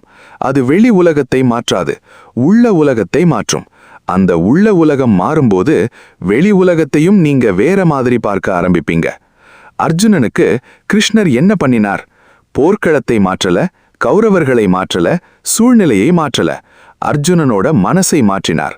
மனசு மாறின உடனே அதே போர்க்களம் அவனுக்கு பயமா தெரியல, கடமையா தெரிஞ்சது. இதுதான் தியானத்தோட பலன். அது கஷ்டத்தை அழிக்காது, கஷ்டத்துக்கு முன்னாடி உடைந்து போற மனநிலையை அழிக்கும். உங்களுக்கும் இந்த மாதிரி அனுபவம் வந்திருக்கா? முன்னாடி சின்ன விஷயத்துக்கே ரொம்ப கோபம் வந்திருக்கும். இப்போ அதே விஷயம் நடந்தாலும் பரவாயில்லன்னு மனசு சொல்ல ஆரம்பிச்சிருக்கும். இதுதான் வளர்ச்சி. சூழ்நிலை மாறல, நீங்க மாறிட்டீங்க. ஆனா இங்க இன்னும் ஒரு பெரிய ரகசியம் இருக்கு. அமைதி மட்டும் போதுமா? நாம குணமாயிட்டோம்னு எப்படி தெரியும்? உள்ளுக்குள்ள இருந்த வலியை வாழ்க்கைக்கான சக்தியா எப்படி மாற்றுறது? அதுக்கு கிருஷ்ணர் 5 எளிய ஆனா ஆழமான தினசரி பயிற்சிகளை கற்றுக் கொடுக்கிறார். நன்றி உணர்வு, சேவை, சுய கவனிப்பு, இறை நம்பிக்கை, ஆன்மீக ஒழுக்கம். இந்த 5 பழக்கங்கள் ஒரு உடைந்து போன மனசை எப்படி ஒரு ஒளி நிறைந்த மனசா மாற்றுது? அதை பார்ட் 8ல ஆழமா பார்க்கலாம். வலியை சக்தியாக மாற்ற 5 ஆன்மீக பயிற்சிகள். காயம் மறையாமல் இருக்கலாம், ஆனால் அது உன்னை பலவீனமாக வைக்க வேண்டிய அவசியமில்லை. ஒரு கேள்வி கேட்கட்டுமா? உங்க வாழ்க்கையில நடந்த கஷ்டங்கள் இன்னைக்கும் உங்களை இழுத்துக்கிட்டு போகுதா, இல்ல அதே கஷ்டங்கள் உங்களை இன்னும் வலிமையான மனிதரா மாற்றிடுச்சா? இந்த 2 வாழ்க்கைக்கும் நடுவுல இருக்கிற வித்தியாசம் ஒரே ஒரு விஷயம். தினசரி நாம் என்ன பயிற்சி செய்றோம் என்பதுதான். கிருஷ்ணர் பகவத்கீதையில ஒரு அற்புதமான விஷயத்தை கற்றுக் கொடுக்கிறார். அவர் எங்கேயும் என்னை ஒரு நாள் நம்பினா போதும் எல்லா கஷ்டமும் போயிடும்னு சொல்லல. அவர் என்ன சொல்றார்? ஒவ்வொரு நாளும் உன்னை நீயே உருவாக்கிக்கோ. இதுதான் ஆன்மீக ஒழுக்கம். இன்னைக்கு நாம மனசுல இருக்கிற மறைந்து கிடக்கிற காயத்தை மெதுவா சக்தியா மாற்ற 5 பயிற்சிகளை பார்க்கலாம். முதல் பயிற்சி நன்றியுணர்வு, கிராட்டிடியூட். ஒரு விஷயம் சொல்லுங்க. காலையில எழுந்த உடனே முதல்ல என்ன நினைக்கிறீங்க? இன்னைக்கு என்ன பிரச்சனை, என்ன வேலை, என்ன செலவு, என்ன கவலை? இதுதானே. நம்ம மனசுக்கு ஒரு விசித்திரமான பழக்கம் இருக்கு. இல்லாததை மட்டும் தேடும், இருக்கிறத சாதாரணம்னு எடுத்துக்கும். ஒரு நாள் ஒருத்தர் ஒரு ஞானியிடம் போய் சொன்னார், என் வாழ்க்கையில எதுவுமே சரியில்லை. அந்த ஞானி கேட்டார், உனக்கு கண் தெரியுதா? தெரியும். காது கேக்குதா? கேக்கும். நடக்க முடியுதா? முடியும். உன் குடும்பத்துல உன்னை நேசிக்க ஒருத்தராவது இருக்காங்களா? இருக்காங்க. அவர் சிரிச்சார். அப்போ உன் வாழ்க்கையில எதுவுமே இல்லைன்னு எப்படி சொல்ற? பாருங்க, நம்ம மனசு இருக்கிற 1000 ஆசீர்வாதங்களை மறந்துட்டு இல்லாத ஒரு விஷயத்துக்காக மட்டும் அழுதுகிட்டே இருக்கும். அதனால இன்னைக்கு ராத்திரி தூங்குறதுக்கு முன்னாடி 3 விஷயமாவது எழுதுங்க. இன்னைக்கு இதுக்காக நான் நன்றி சொல்றேன். முதல்ல கஷ்டமா இருக்கும், அப்புறம் அது ஒரு பழக்கமா மாறும். அந்த பழக்கம் மனசோட பார்வையை மாற்றும். இரண்டாவது பயிற்சி சேவை. உங்களுக்கும் இப்படியா தோணி இருக்கா? என் வாழ்க்கையில தான் அதிக கஷ்டம். இந்த எண்ணம் வரும்போது ஒரு நாள் உங்களை விட கஷ்டப்படுற ஒருத்தருக்கு உதவி பண்ணி பாருங்க. பணம் கொடுக்கணும்னு அவசியமில்ல. ஒரு நல்ல வார்த்தை, ஒரு சாப்பாடு, ஒரு ஆறுதல், ஒரு சிரிப்பு, அவ்வளவுதான். ஏன் தெரியுமா? வலி நம்மள மட்டும் பார்க்க வைக்கும். சேவை மற்றவர்களோட வாழ்க்கையையும் பார்க்க வைக்கும். அந்த நிமிஷத்துல நம்ம பிரச்சனை கொஞ்சம் சின்னதா தெரிய ஆரம்பிக்கும். அதனாலதான் கிருஷ்ணர் கர்ம யோகத்தை கற்றுக் கொடுக்கிறார். செயல் மனசை குணப்படுத்தும் மருந்து. மூன்றாவது பயிற்சி சுய கவனிப்பு. ஒரு நாள் முழுக்க உங்க மனசு என்ன பேசுதுன்னு கவனிச்சு பார்த்திருக்கீங்களா? என்னால முடியாது, நான் நல்லவன் இல்ல, நான் தோல்வி, இந்த மாதிரி வார்த்தைகள் எத்தனை தடவை வருது? உடம்புல காயம் இருந்தா நாம உடனே கவனிப்போம். ஆனா மனசு தினமும் பேசுற விஷ வார்த்தைகளை நாம கவனிக்கவே மாட்டோம். இனிமே மனசு உங்களை குறை சொல்ல ஆரம்பிச்சா அதை உடனே நம்பாதீங்க. அமைதியா கேளுங்க. இது உண்மையா இல்ல பழைய காயம் பேசுதா? இந்த ஒரு கேள்வி உங்க வாழ்க்கையை மாற்றும். 4வது பயிற்சி, இறை நம்பிக்கை. இந்த உலகத்துல எல்லாத்தையும் நம்ம கட்டுப்படுத்த முடியுமா?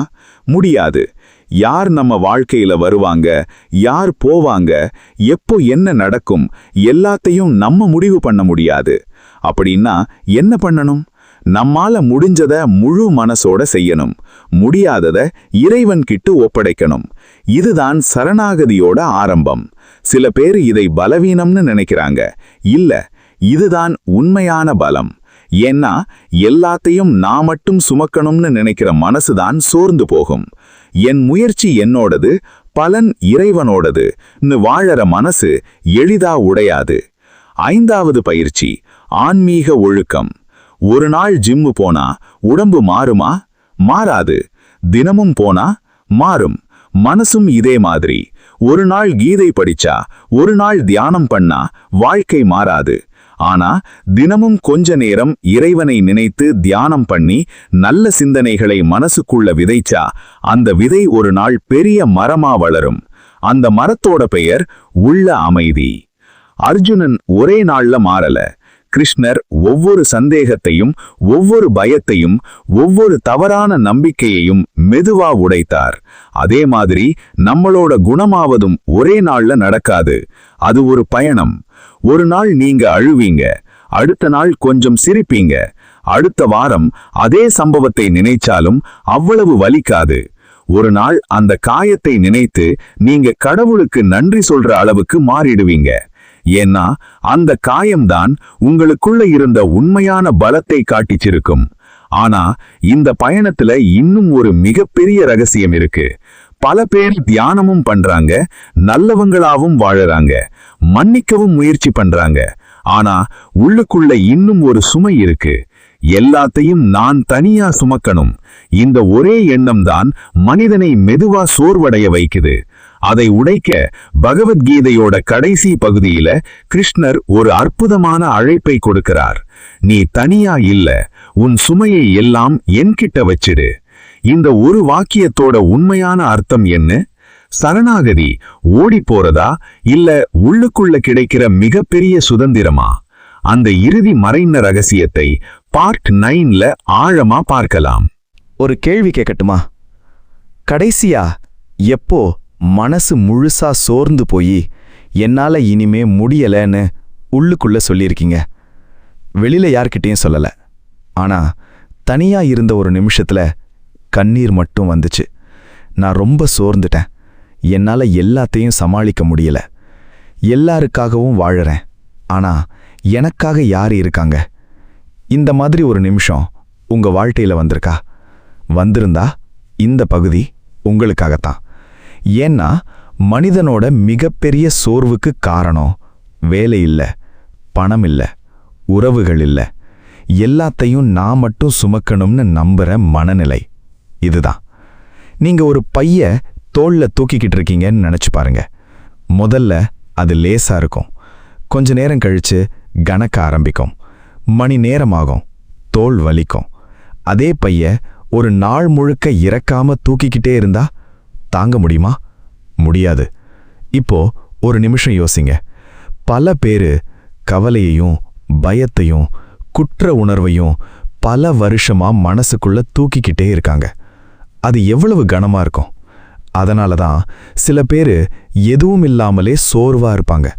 உடம்புக்கு ஓய்வு கிடைக்கும், ஆனா மனசுக்கு ஓய்வே கிடைக்காது. கிருஷ்ணர் இந்த சோர்வை பார்த்தார். அர்ஜுனனோட கண்ணுல இருந்த கண்ணீரை பார்த்தார். அவன் கையில இருந்த காந்தீவம் கீழே விழுந்ததையும் பார்த்தார். அப்புறம் அவர் பகவத்கீதையோட இறுதியில உலகம் முழுக்க ஒலிக்கிற ஒரு அற்புதமான வார்த்தையை சொல்றார். எல்லா தர்மங்களையும் விட்டுட்டு என்னையே சரணடைய, நான் உன்னை எல்லா பாவங்களிலிருந்தும் விடுவிப்பேன், பயப்படாதே. இந்த ஒரு வரிய நிறைய பேரு தவறா புரிஞ்சுக்கிறாங்க. அப்படின்னா எதுவுமே செய்யாம எல்லாத்தையும் கடவுள்கிட்ட விட்டுட்டு உட்காரலாமா? இல்ல, அது சரணாகதி இல்ல, அது சோம்பேறித்தனம். கிருஷ்ணர் அர்ஜுனனை போர்க்களத்திலிருந்து ஓடச் சொன்னாரா? இல்ல. அவர் என்ன சொன்னார்? எழுந்திரு, போராடு, உன் கடமையை செய். அப்புறம் அந்த கடமையோட பலனை, அதோட பாரத்தை, உள்ளுக்குள்ள இருந்த பயத்தை என்கிட்ட ஒப்படைன்னு சொன்னார். இதுதான் சரணாகதி. சரணாகதி கைய கட்டிக்கிட்டு உட்கார்றதில்ல, கடமைய முழு மனசோட செய்யறது. ஆனா பலனோட அடிமையா ஆகாம இருப்பது. நான் ஒரு சின்ன கதை சொல்றேன். ஒரு சின்ன குழந்தை அப்பாவோட சேர்ந்து ஒரு மலை ஏறிக்கிட்டு இருந்துச்சு. நடுவுல அந்த குழந்தை அழ ஆரம்பிச்சிடுச்சு. அப்பா, என்னால முடியல. அப்பா என்ன பண்ணினார் தெரியுமா? அந்த மலைய தூக்கல, பாதைய மாற்றல, குழந்தைய மட்டும் தூக்கிக்கிட்டார். மலை அதேதான், பாதை அதேதான், ஆனா பாரம் மாறிடுச்சு. இதுதான் இறைவனோட வேலை. கிருஷ்ணர் உங்க வாழ்க்கையில இருக்கிற எல்லா பிரச்சனையையும் உடனே அழிச்சிடுவேன்னு சொல்லல. ஆனா அந்த பாரத்தை நீ மட்டும் சுமக்க வேண்டிய அவசியம் இல்லைன்னு சொல்றார். இதுதான் சரணாகதி. உங்களுக்கும் இப்படியா? எல்லாருக்காகவும் கவலைப்படுவீங்க. குழந்தைகள், அப்பா அம்மா, வேலை, கடன், எதிர்காலம், உடல் நலம், ஒவ்வொரு விஷயத்தையும் நீங்க மனசுக்குள்ள தூக்கிக்கிட்டே இருப்பீங்க. அப்புறம் ஏன் எனக்கு அமைதி இல்லைன்னு கேட்பீங்க. அமைதி எப்படி வரும்? 2 கையிலும் பாரத்தை பிடிச்சுக்கிட்டு இருக்கிறவங்க அமைதியை எப்படி பிடிக்க முடியும்? அதனால சில நேரம் விடுறதும் ஒரு ஆன்மீகம். பிடிச்சு வச்சிருக்கிறது தான் எப்பவுமே பலம் இல்லை. தேவையில்லாததை விடுறதும் ஒரு பெரிய பலம். ஒரு மரம் இலையுதிர் காலத்துல பழைய இலைகளை விடாம பிடிச்சுக்கிட்டே இருந்தா புதிய இலை வருமா? வராது. அது விடுறது. அதனால தான் புதிய துளிர் பிறக்குது. நம்ம வாழ்க்கையும் அப்படித்தான்.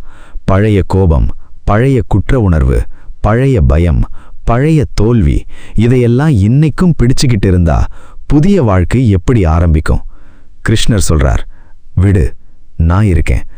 இந்த 4 வார்த்தை வாழ்க்கைய மாற்றிடும். ஆனா இங்கே ஒரு முக்கியமான விஷயம். சரணாகதி தோல்வி அடைந்தவங்க எடுக்கிற முடிவில்ல, அகந்தைய வென்றவங்க எடுக்கிற முடிவு. எல்லாத்தையும் நான் கட்டுப்படுத்தணும். இந்த எண்ணம் அகந்தை. என்னால முடிஞ்சதை நான் செய்றேன், முடியாததை இறைவன்கிட்ட ஒப்படைக்கிறேன். இது ஞானம். உங்களுக்கும் ஒரு சின்ன பயிற்சி. இன்னைக்கு ராத்திரி தூங்குறதுக்கு முன்னாடி கண் மூடுங்க. உங்க மனசுல இருக்கிற எல்லா சுமையையும் ஒவ்வொன்னா நினைச்சுக்கோங்க. அப்புறம் அமைதியா சொல்லுங்க, கிருஷ்ணா, என்னால முடிஞ்சதை நான் செய்றேன், முடியாததை உங்க கையில வைக்கிறேன். எனக்கு தைரியம் கொடுங்க, தெளிவு கொடுங்க, அமைதி கொடுங்க. இந்த ஜபம் உடனே எல்லா பிரச்சனையையும் தீர்க்காம இருக்கலாம். ஆனா உள்ளுக்குள்ள உடைஞ்சு போன மனசை மெதுவா நிமிர வைக்க ஆரம்பிக்கும். இதுதான் சரணாகதியோட அற்புதம். அது பிரச்சனை இல்லாத வாழ்க்கையை கொடுக்காது, பிரச்சனைகளுக்கு நடுவிலும் உடையாத மனசை கொடுக்கும். இப்போ நம்ம பயணம் ஒரு மிக அழகான முடிவுக்கு வந்துட்டு இருக்கு. முதல் பகுதியில மறைந்து கிடக்கிற மனக்காயத்தை பார்த்தோம். அதுக்கப்புறம் நீ உன் வலி இல்லைன்னு புரிஞ்சோம். மனசு நண்பனாகவும் எதிரியாகவும் மாறுறதை கண்டோம். கர்மாவோட உண்மையை புரிஞ்சோம். பற்ற விட கற்றுக்கிட்டோம். மன்னிப்போட சக்தியை உணர்ந்தோம். தியானத்தோட அமைதியை அனுபவிச்சோம். தினசரி ஆன்மீக பயிற்சிகளை பார்த்தோம். இப்போ சரணாகதியோட சுதந்திரத்தையும் உணர்ந்தோம். ஆனா இந்த முழு பயணத்துக்கும் ஒரு கடைசி கேள்வி இருக்கு. அர்ஜுனன் எப்படி ஒரு உடைந்து போன மனுஷன்ல இருந்து உலகம் வணங்குற ஒரு வீரனா மாறினான்? அதே மாற்றம் நம்ம வாழ்க்கையிலையும் உண்மையாவே நடக்குமா? அதுக்கான பதிலோட நம்ம பயணத்தோட உணர்ச்சி பூர்வமான நிறைவு பார்ட் 10ல காத்திருக்குது. உங்க காயம் உங்க முடிவில்லை, அது உங்க புதிய பிறப்போட ஆரம்பம். இந்த முழு பயணத்தோட கடைசியில ஒரே ஒரு கேள்வி மட்டும் கேட்கட்டுமா? இந்த வீடியோவோட ஆரம்பத்துல இருந்த நீங்க, இப்போ இருக்கிற நீங்க ஒரே மனநிலையில் இருக்கீங்களா? ஒருவேளை இந்த 10 பகுதிகளையும் கேட்கும்போது உங்க வாழ்க்கையில மறந்துட்ட சில நினைவுகள் வந்திருக்கலாம், சில கண்ணீர்கள் வந்திருக்கலாம், சில கேள்விகளுக்கு பதில் கிடைச்சிருக்கலாம். ஒருவேளை பல வருஷமா யார்கிட்டையும் சொல்ல முடியாத வலிய உங்க மனசு அமைதியா ஒத்துக்கிட்டு இருக்கலாம். அது நடந்திருந்தா இந்த பயணம் வீணா போகல. ஏன்னா குணமாவதோட முதல் படி நான் காயப்பட்டிருக்கேன்னு உண்மையை ஏத்துக்கிறது. நிறைய பேரு காயத்தை மறைக்க முயற்சி பண்றாங்க. எனக்கு ஒன்றும் இல்லை, நான் ரொம்ப ஸ்ட்ராங், நான் அழமாட்டேன். ஆனா உண்மையான பலம் அழுகைய மறைக்கிறதுல இல்லை, அழுதாலும் மறுபடியும் எழுந்து நிற்கிறதுல இருக்கு.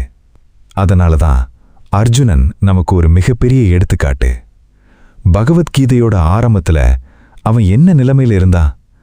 கையிலிருந்த வில் கீழே விழுந்துடுச்சு, உடம்பு நடுங்குது, மனசு குழம்பி போச்சு, வாழ்க்கையையே கைவிடணும்னு நினைக்கிற அளவுக்கு உடைஞ்சிட்டான். ஆனா பகவத்கீதையோட முடிவுல அதே அர்ஜுனன் நிமிர்ந்து நின்னா. கண்ணுல தெளிவு, மனசுல தைரியம், வாழ்க்கையில அர்த்தம். என்ன மாறிச்சு? போர்க்களமா? இல்ல. கௌரவர்களா? இல்ல. சூழ்நிலையா? இல்ல. மாறினது அவனோட மனசு. இதுதான் பகவத்கீதையோட மிகப்பெரிய அற்புதம். அது வெளி உலகத்தை மாற்றல, உள்ள உலகத்தை மாற்றுச்சு. நான் உங்ககிட்ட ஒரு விஷயம் சொல்லணும். இந்த வீடியோவை கேட்டுட்டு நாளைக்கு காலையில எழுந்த உடனே எல்லா கஷ்டமும் மறைஞ்சு போயிடும்னு நான் சொல்ல மாட்டேன். அது உண்மை இல்லை. வாழ்க்கை இன்னைக்கும் சோதனைகளை கொடுக்கும். சில பேர் உங்களை புரிஞ்சுக்க மாட்டாங்க. சில உறவுகள் உடையலாம். சில கனவுகள் நனவாகாம போகலாம். சில நேரம் நீங்க தனிமையையும் உணரலாம். ஆனா ஒரு விஷயம் மட்டும் மாறும். அந்த கஷ்டங்களை பார்க்கிற உங்க மனசு மாற ஆரம்பிக்கும். அதுதான் உண்மையான வெற்றி. உங்களுக்கு தெரியுமா, தங்கத்தை நகையா மாத்துறதுக்கு முன்னாடி அதை நெருப்புல வைக்கிறாங்க. ஏன்? அழிக்கவா? இல்ல, சுத்தப்படுத்த. அதே மாதிரி வாழ்க்கையோட சில சோதனைகள் உங்களை அழிக்க வரல, உங்களுக்குள்ள மறைஞ்சு கிடக்கிற உண்மையான பலத்தை வெளியே கொண்டு வரத்தான் வருது. இப்போ இந்த 10 பகுதிகளையும் ஒரு நிமிஷம் நினைச்சு பார்ப்போம். முதல் ரகசியம், நீ உன் வலி இல்லை. உன்னோட கடந்த காலம் உன்னோட அடையாளம் இல்லை. இரண்டாவது ரகசியம், மனசு நண்பனாகவும் மாறலாம், எதிரியாகவும் மாறலாம். அதை கவனிக்க கத்துக்கணும். மூன்றாவது ரகசியம், கர்மா தண்டனை இல்லை, வளர்ச்சிக்கான அழைப்பு. நான்காவது ரகசியம், நம்மளை அதிகமா காயப்படுத்துறது மனுஷங்க இல்லை, அவங்கள பற்றிய நம்ம எதிர்பார்ப்புகள். ஐந்தாவது ரகசியம், மன்னிப்பு அவங்களுக்காக இல்லை, உங்களோட விடுதலைக்காக. அதுக்கப்புறம் அமைதியை வளர்க்கிற தியானம், தினசரி ஆன்மீக ஒழுக்கம், நன்றி உணர்வு, சேவை, இறை நம்பிக்கை, கடைசியா சரணாகதி. இந்த எல்லாத்தையும் ஒரு வரியில சொல்லணும்னா, பகவத்கீதை நமக்கு கற்றுக் கொடுக்கிற மிகப்பெரிய உண்மை இதுதான். உடைஞ்சு போறது தவறு இல்லை, உடைஞ்ச நிலையவே வாழ்க்கை முழுக்க சுமந்துட்டு இருக்கிறது தான் தவறு. நீங்க இன்னைக்கும் காயப்பட்டிருக்கலாம், பரவாயில்லை. நீங்க இன்னைக்கும் அழுறீங்கன்னா அதுவும் பரவாயில்லை. நீங்க இன்னைக்கும் மறக்க முடியாம தவிக்கிறீங்கன்னா அதுவும் பரவாயில்லை. ஆனா அங்கேயே நின்னுடாதீங்க. அர்ஜுனன் நின்னுடல. அதனாலதான் இன்னைக்கும் உலகம் அவனை நினைவுல வச்சிருக்கு. நீங்களும் இந்த நிமிஷத்திலிருந்து ஒரு புதிய முடிவு எடுக்கலாம். என்னோட கடந்த காலம் என்னோட எதிர்காலத்தை முடிவு பண்ணாது. என்னை காயப்படுத்தின சம்பவம் என்னோட அடையாளம் இல்லை. என்னோட மனசை நான் மெதுவா குணப்படுத்த போறேன். என்னால முடிஞ்சதை நான் செய்வேன். மீதிய கிருஷ்ணர்கிட்ட ஒப்படைக்கிறேன். இந்த 4 முடிவுகள் உங்க வாழ்க்கையை மெதுவா மாற்ற ஆரம்பிக்கும். மறந்துடாதீங்க, ஒரு விதை மண்ணுக்குள்ள புதைக்கப்படுறப்போ அதை பார்த்து எல்லாரும் அது முடிஞ்சு போச்சு அப்படின்னு நினைப்பாங்க. ஆனா அந்த விதைக்கு மட்டும் தெரியும், இது முடிவு இல்லை, இது புதிய வாழ்க்கையோட ஆரம்பம். ஒருவேளை இன்னைக்கு நீங்களும் அந்த மண்ணுக்குள்ள இருக்கிற விதை மாதிரி இருக்கலாம். இருட்டா இருக்கலாம், அழுத்தமா இருக்கலாம், மூச்சு முற்ற மாதிரி கூட இருக்கலாம். ஆனா நம்பிக்கையை மட்டும் விடாதீங்க. ஏன்னா கடவுள் ஒரு விதையை புதைக்க மாட்டார், அதை மரமா வளர்க்கத்தான் மண்ணுக்குள்ள வைப்பார். அதே மாதிரி உங்க வாழ்க்கையில நடந்த சில சம்பவங்கள் உங்களை முடிக்க வரல, உங்களை உயர்த்த வருது. அதனால இனிமே யாராவது கேட்டா நீ எப்படி இருக்கன்னு சிரிச்சுக்கிட்டே சொல்லுங்க, நான் இன்னும் பயணத்துல இருக்கேன். ஆனா நான் இனிமே தனியா இல்ல, கிருஷ்ணர் என்னோட கூட இருக்கார். அந்த நம்பிக்கை ஒரு நாள் உங்க கண்ணீரை பிரார்த்தனையா மாற்றும், உங்க பயத்தை தைரியமா மாற்றும், உங்க காயத்தை ஞானமா மாற்றும், உங்க வாழ்க்கைய ஆசீர்வாதமா மாற்றும்.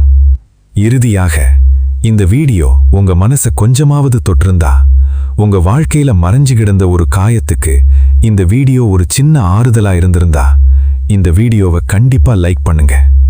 இந்த வார்த்தைகள் இன்னொருத்தரோட இருட்டான வாழ்க்கையில ஒரு ஒளியா இருக்கும்னு நீங்க நம்புறீங்கன்னா அவர்களுக்கும் ஷேர் பண்ணுங்க. இதே மாதிரி பகவத்கீதை, மகாபாரதம், புராணங்கள், ஆன்மீக வாழ்க்கை பாடங்கள், மனச மாற்ற ஆழமான வீடியோக்களை தொடர்ந்து பார்க்கணும்னா கிருஷ்ணா கீதா விஸ்டம் யூடியூப் சேனலை சப்ஸ்கிரைப் பண்ணி பக்கத்தில் இருக்கிற பெல்லையும் அழுத்துங்க. நம்ம அடுத்த ஆன்மீக பயணத்துல மறுபடியும் சந்திப்போம். ஸ்ரீகிருஷ்ணர் அருள் உங்க குடும்பத்துக்கும் உங்க மனசுக்கும் எப்போதும் துணையா இருக்கட்டும். ராதே கிருஷ்ணா.